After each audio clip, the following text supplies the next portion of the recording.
আজকে এই শহীদ মিনারে অনেকে অনেক দূর প্রান্ত থেকে এসেছেন, আমরা তাদেরকে ধন্যবাদ জানাই।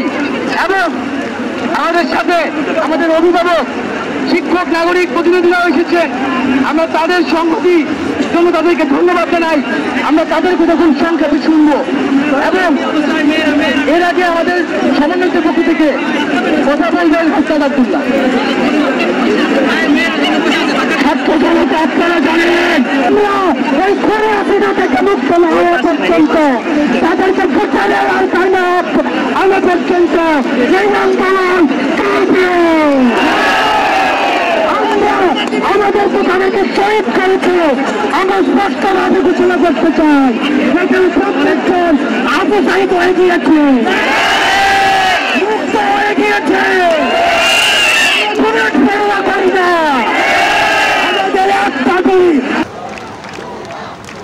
আজকে এই শহীদ মিনারে অনেকে অনেক দূর প্রান্ত থেকে এসেছেন, আমরা তাদেরকে ধন্যবাদ জানাই। এবং আমাদের সাথে আমাদের অভিভাবক, শিক্ষক, নাগরিক প্রতিনিধিরাও এসেছেন, আমরা তাদের সংহতি জন্য তাদেরকে ধন্যবাদ জানাই। আমরা তাদের কথা খুব সংক্ষেপে শুনবো। এবং এর আগে আমাদের সমন্বয়কের পক্ষ থেকে কথা বলবেন উস্তাদ আব্দুল্লাহ।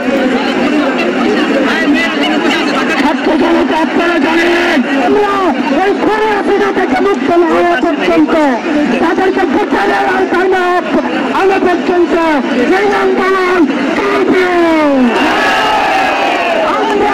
আমাদের তাদেরকে শহীদ করেছে। আমরা স্পষ্টভাবে ঘোষণা করতে চাই, সেখানে সব দেখছেন আবু সাহিদ হয়ে গিয়েছে, মুক্ত হয়ে গিয়েছে।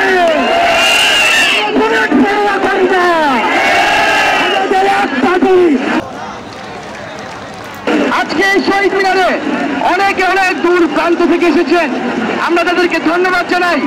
এবং আমাদের সাথে আমাদের অভিভাবক, শিক্ষক, নাগরিক প্রতিনিধিরাও এসেছেন, আমরা তাদের সংহতি জন্য তাদেরকে ধন্যবাদ জানাই। আমরা তাদের কথা খুব সংক্ষেপে শুনবো। এবং এর আগে আমাদের সমন্বয়কের পক্ষ থেকে কথা বলবেন উস্তাদ আব্দুল্লাহ। আপনারা জানেন এই খুনে হাসিনা থেকে মুক্ত না হওয়া পর্যন্ত তাদেরকে ভোটারের আওতায় না আনা পর্যন্ত এই আন্দোলন